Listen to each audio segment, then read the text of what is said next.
Guys, so I'm testing this cooling system now, and I've already pressurized the system for like over 15 minutes now, and the car still holds over 15 psi, and this is a sign that there is no leakage on this car and the cooling system should be working fine. So what I'm about to do now is to test the radiator cap. So this is the radiator cap. It's rated 1.1 108 kilopascal, which is around 15 psi. So I'll be moving to 15 psi.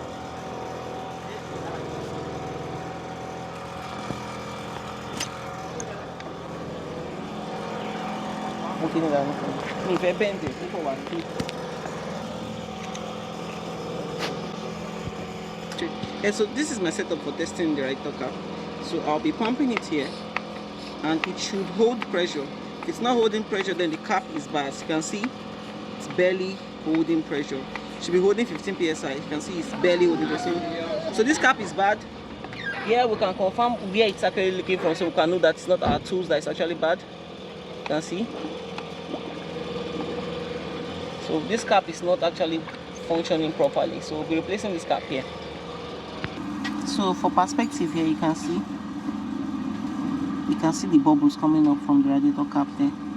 So this radiator cap is here, and you see that this one will hold it up. This one will hold 15 psi and doesn't drop. But initial one was dropping. You can see it there. So this cover is okay. The initial one was bad. See, there is no leakage on this particular cover here. See, there is no bubble. Why the initial one was bubbling? See, and it still holds pressure.